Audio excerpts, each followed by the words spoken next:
together, turned in circles till we're done. We found waves to work in stormy weather. Long may you run.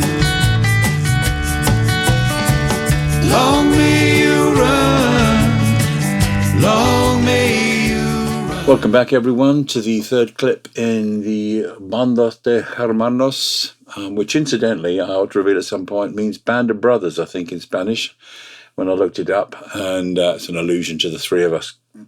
K6 is all flying this task together. Three old geezers who are all me at different points in time.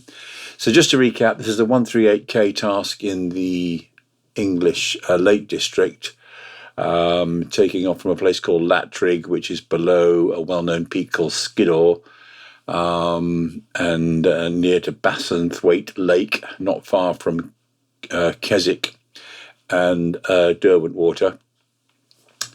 And we're flying the task in vintage K6CR gliders. I wonder whether I can use the function key just to give you an outside view.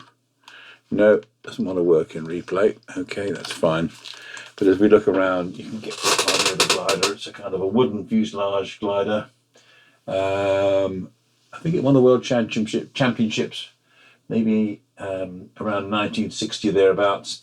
Has a glide angle of about, I think, 1 in 30, and that best glide is achieved at 48 knots, I think. I need to check on the data sheets on that. And we have turned turning point 1 at Kendal. Excuse the squeaking chair. There you go, there's Kendal kind of below us. We've just turned the turning point. And we're now heading back to Bassenthwaite, if you look at the PDA, and we've got best part of 46 kilometres to go to that. The wind is 253 degrees at 14 knots. We're here at about, about 310 or something funny. So 310, my arithmetic's terrible. That's about 60 degrees off, isn't it? So the wind is probably somewhere sort of over there-ish, perhaps, from where that collection of cumulus clouds is. So to some extent, we've got an interwind component. And that should mean that ahead of us here, this stretch of water is Windermere. And at the head of Windermere, you can see the hills start, and there's a fair number of slopes facing into wind. There's a valley up there beyond Windermere. There are other interwind slopes, a little bit sort of near, a little bit further downwind, as it were.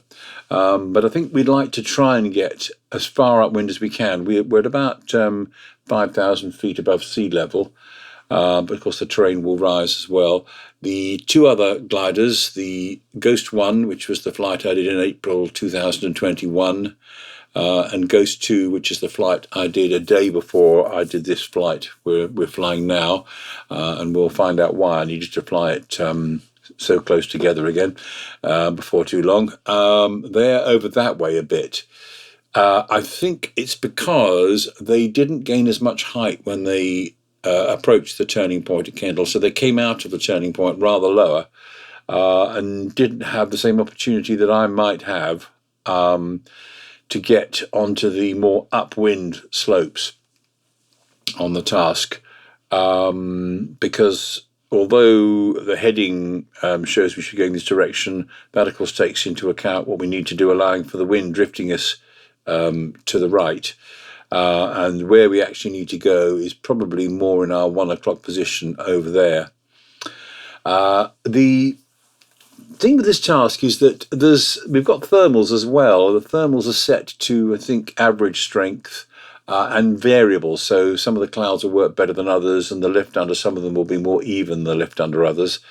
And as I said on the previous clip, I think it was, I was left a bit undecided about whether to try and race low along ridges, but then have to do something about it as the mountains run out and I have to go across some flatlands where I can only use thermals for lift, or whether to just take good thermals and stay high, which means that I'm not really making a lot of use of the slope lift on offer.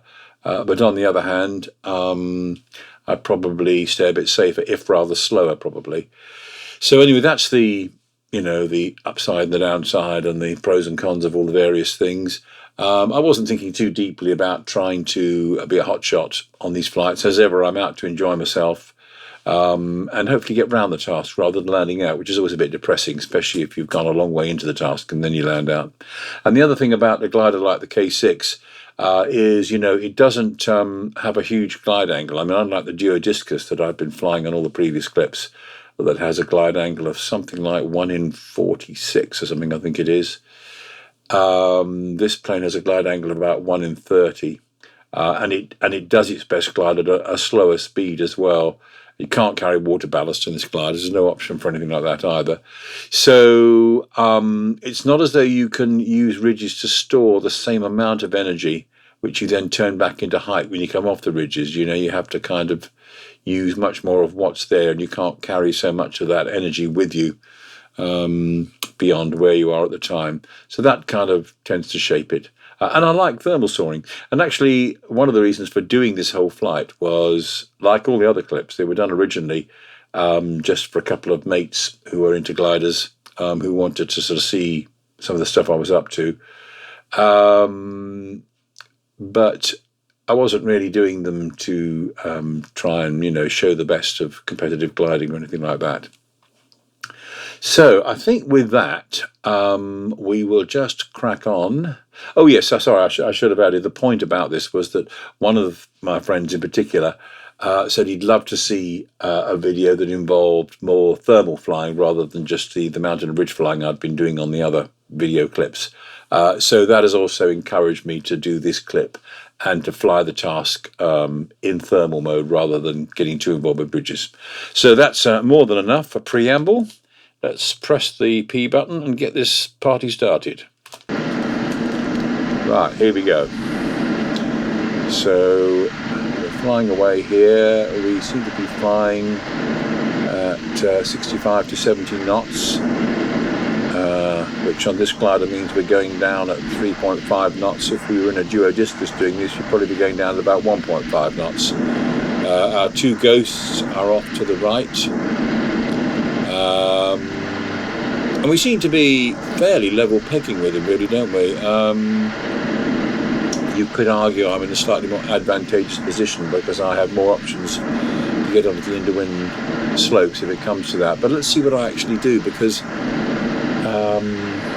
well, we'll see. We'll see. So right now I'm clearly heading in a fairly determined manner for those slopes, but there's a nice juicy looking cumulus cloud en route. And I suspect I won't be able to resist doing a bit of topping up under that if it's any good. And that in turn might reshape my thinking about what I do, because I might take the view then that I can actually go quite fast towards turning point 2 without necessarily going on to those slopes.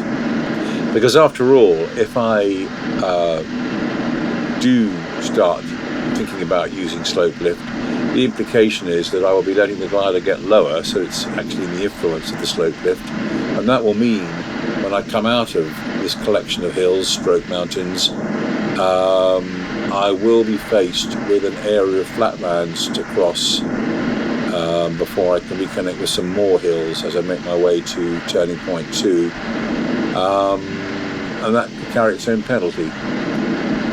So let's see what I do here.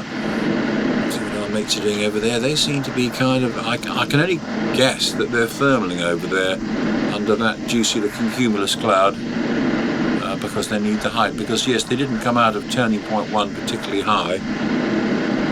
So I'm guessing that's what they're having to do. So let's see what we do here.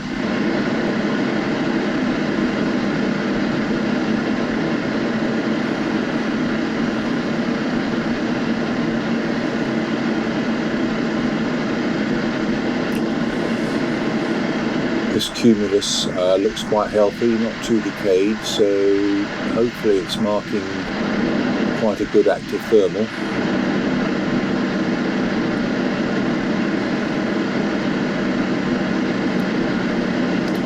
The thermal should be, the column of rising air that we can't see should be leaning slightly with the wind. So I may want to take that into account. I'm having a good look at this cloud as we approach it. Studying it, yeah, it looks reasonably good.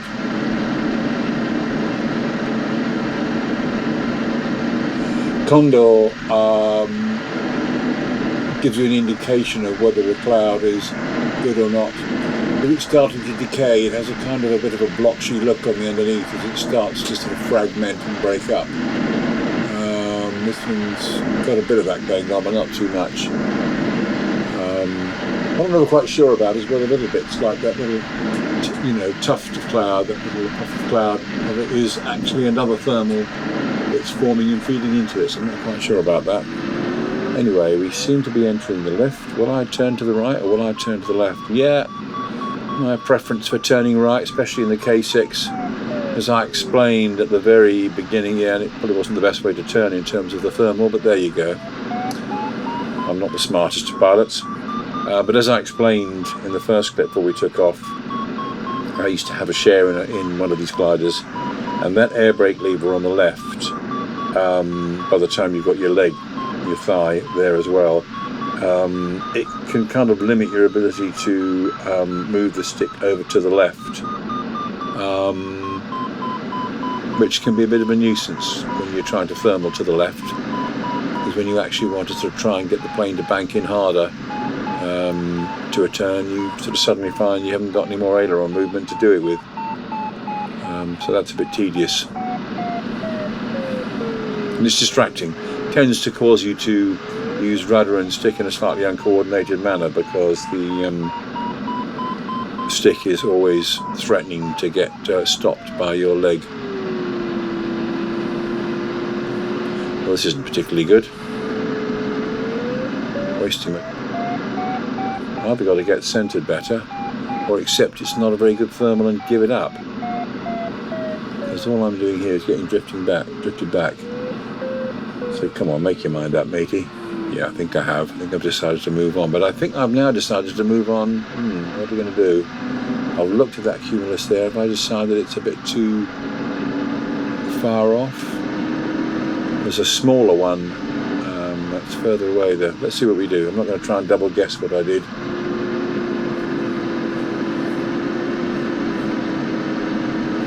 But that thermal was one big waste of time. It may be that I've spotted that little puff of cloud there, which is a thermal just getting started, I think. Whether I will go to it, no, I don't know. I might say I will go to it because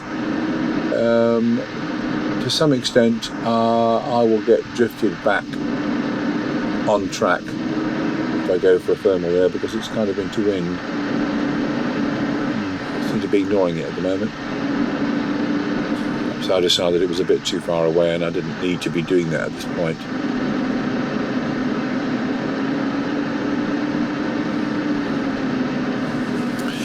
So looking at Ghost 1 and Ghost 2, they seem to have got themselves into slightly different situations now. I'm not quite sure what that's all about.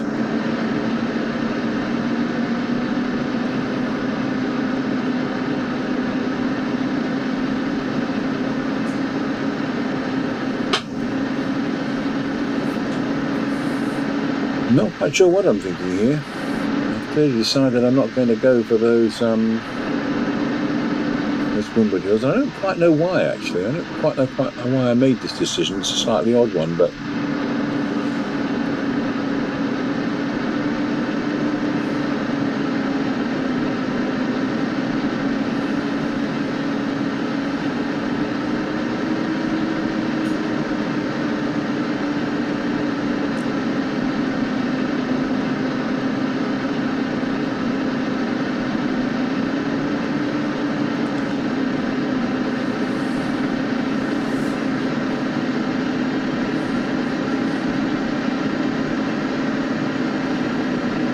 great deal to say at this point.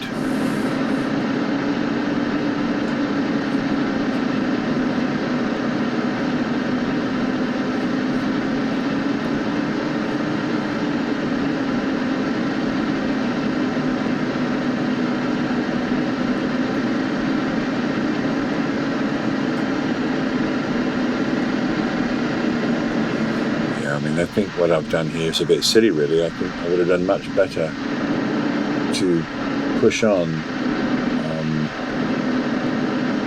to that valley there that Windermere sits in, and work that line of hills. I really don't know why I did this.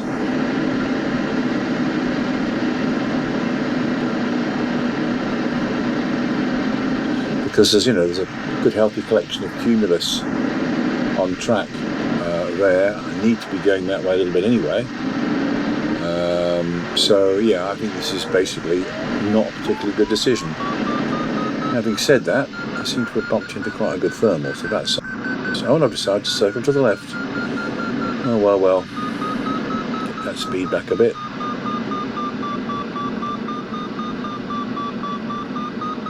But it's a good thermal, so, well, actually, more by luck than judgment, it's not that bad a decision, because at least we're climbing well here.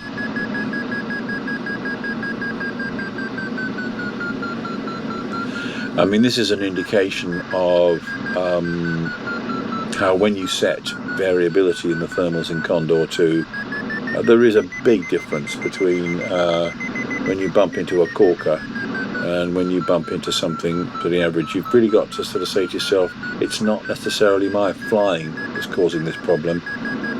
Condor has given me a bit of a fool's thermal here.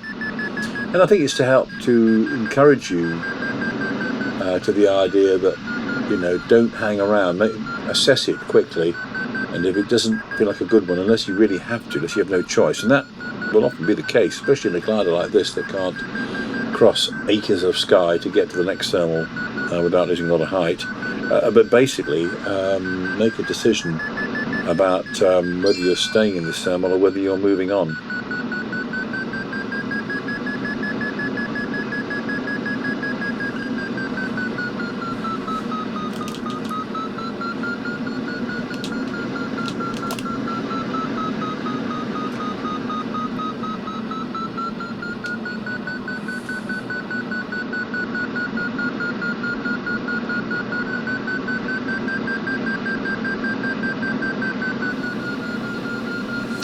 So we've got 6.3 knots on the averager. That's a good one. McCready's set at 4.5. Now in the meantime, it's amazing how things move along. We seem to have had one of the ghosts. I think it'll be Ghost 2, because I think Ghost 1 was the one that kind of floundered over there a bit. But Ghost 2 has slipped away underneath me. Now, he is also climbing in a thermal, probably from associated with that cloud there under the starboard wingtip.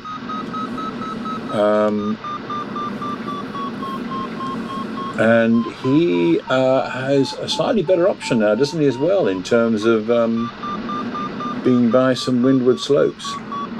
So that's all quite interesting. He's not over in the Windermere Valley. Another thing that becomes more apparent now that we're higher, when you look at the Windermere Valley, is that it isn't necessarily such a clean-cut set of slopes, is it? So you might have had a bit of fun there if you weren't careful, just possibly, because you've got one bit, then a gap, then a low ridge, and you've got to work your way up. So it just shows you can't really tell, unless you've studied the map and you know in advance, you can't quite tell what it is you're flying towards when you think you're flying towards a line of ridges. And I think again, as I've said on previous videos, this is where the VR headset disadvantages you a bit more, because the resolution isn't as good as on the screen monitor, and it can be more difficult to spot that kind of discontinuity in ridge lines. And as we can see, Ghost 2 is not in the Windermere Valley, as it were. He's a little bit nearer, but he's still positioned for hills. Right now, he's still using a thermal to climb, isn't he? Yeah, we're still doing okay out of this one. The climb rate's dropped off, and if you look up, I think the cloud is beginning to look ever so slightly decayed. Trying to work out where, what thermal. I think he must be using a thermal to do with that cloud. Yeah, he's clearly thermaling there quite happily. He's not far off, is he?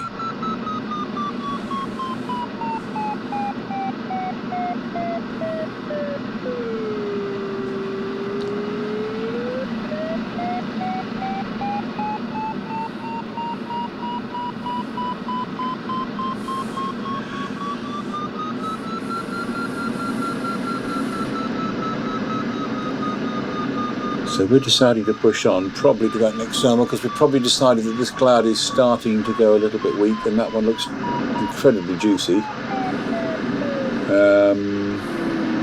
So we're now quite close to Ghost 2, who's circling away, but he's a bit below us. So really, we do still have a slight advantage on him.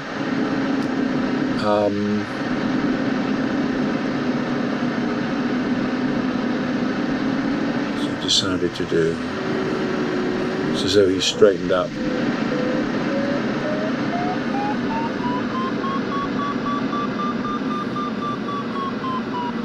Ooh, this is all a bit wimpy.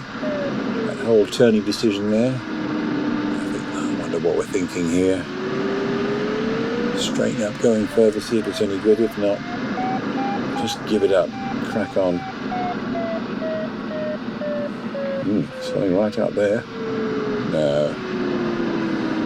Have we decided it's not very good? I think we probably have. And this is where you see, I think we're in a slightly silly situation. Because for a K6 that can lose height easily at any speed, we could soon be down under the influence of these hills and slopes and not in a great position in terms of what we've got that's windward. So clearly I'm trying to rectify this by keeping to the left of the heading. It wants me to go on just to start getting near some windward slopes should I need them.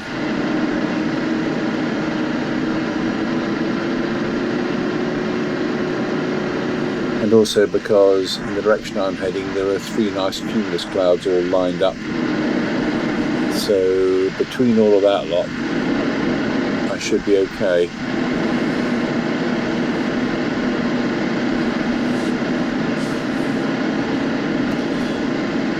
Excuse the headset bobbing around, I'm just adjusting my position in the cockpit as it were.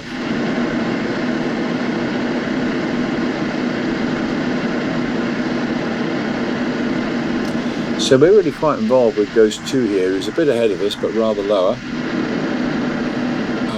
But probably soon going to be more advantage in terms of slopes that will work for him. And let's see. Ghost 1 has got himself into a bit of a kind of blown downwind kind of pickle, isn't he, really? He's still got some progressing into wind to do because he's drifted onto the leeward hills, the leeward slopes. Not very good, really. He's not done well.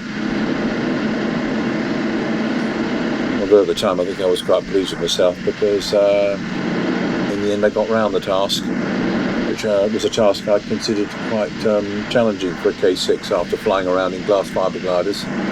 Right, so the first of our juicy cumulus clouds is coming up soon. Let's see what we do with that.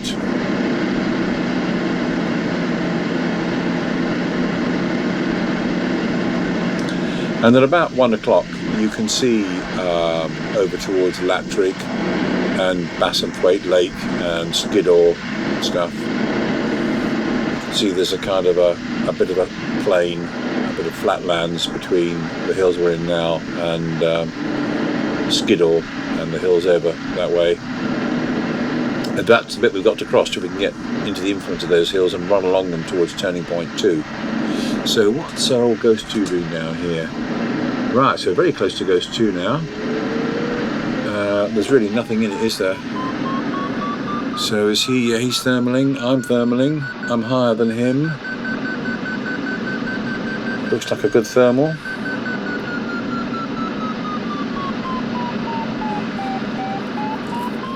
And scroll a bit of speed off and turn in tighter. That means recentering a bit.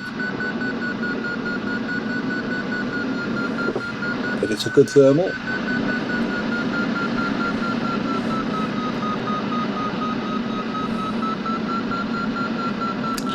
Where is Ghost 2? There he is. I hate to say it, but I think he might be gaining on us a bit.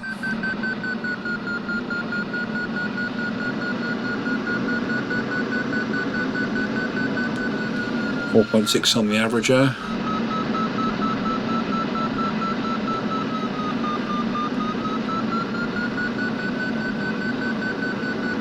All these little roads that snake through the Lake District.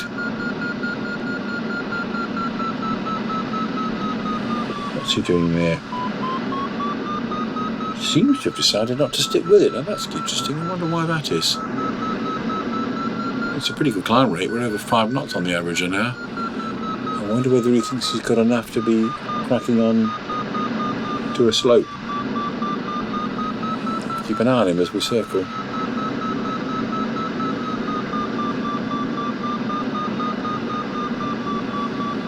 So I'm clearly going for the big thermal route, and you can see the view opening up there towards Latrig and Skiddaw. You can see the green grasslands between these hills and those hills.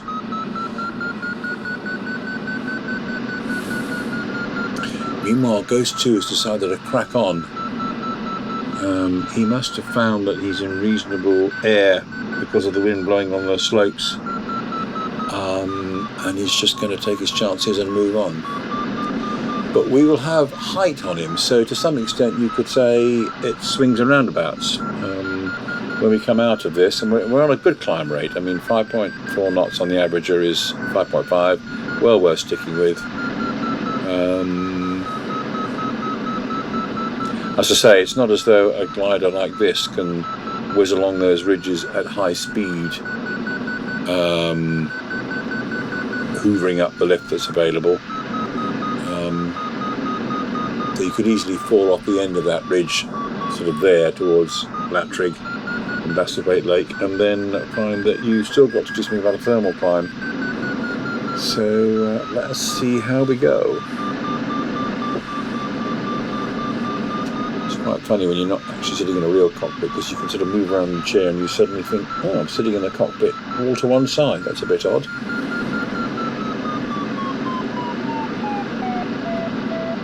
So 6.3, and we're still just under 5 on the averager, 4.9.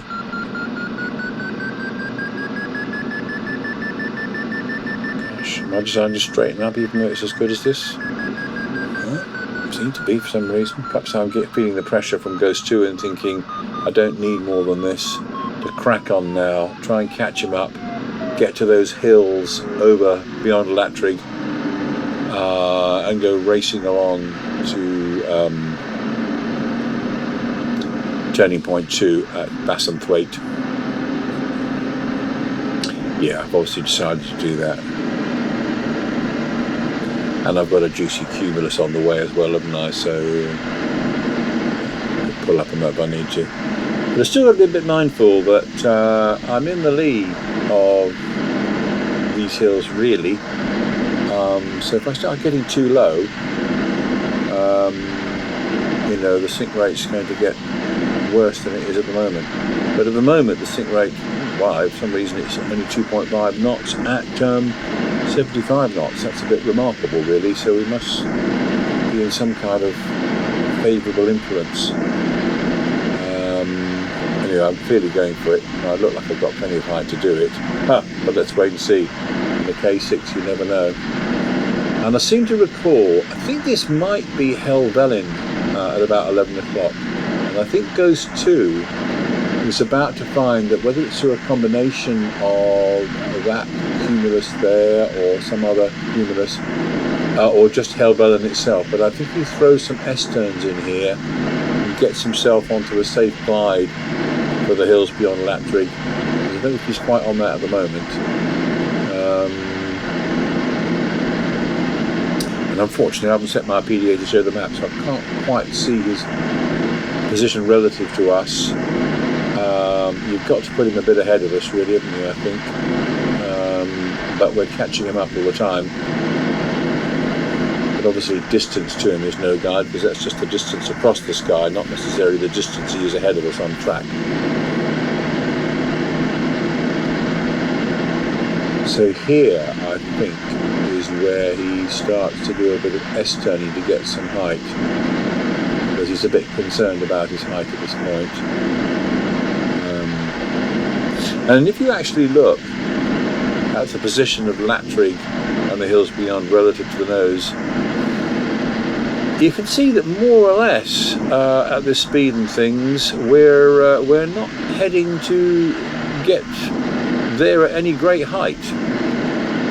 We're going to be needing those hills most definitely by the time we get there if we carry on like this, and we're coming down at a sync rate of 4.6 knots at the moment.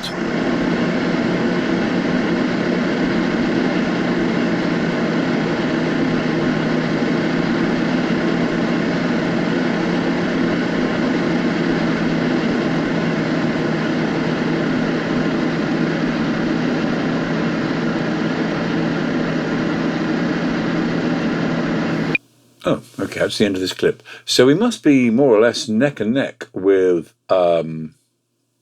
Ghost 2 at this point, I think. And Ghost 1, oh dear, where's Ghost 1? Oh, he's way off the radar somewhere, isn't he? Oh, there he is, he's way back there.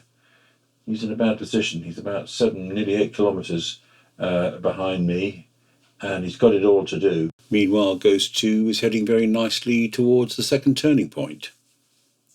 Right, okay, so that's the end of this clip, and in the next clip we'll see what happens, because there's a bit of unfortunateness for somebody in the next clip. But for now, thank you for watching. Like and subscribe and all that stuff, and click the notification bell if you want to be notified about the next clip. And look after yourselves. Happy New Year, coming up in about a day from when I'm recording this, but it'll probably be after New Year by the time you watch it. But all the best for 2023. And as usual, when I take the visor off, it'll look like I'm bailing out of the glider. Bye for now. Long may you run, long may you run, although these changes have come. With your white wings shining in the sun, long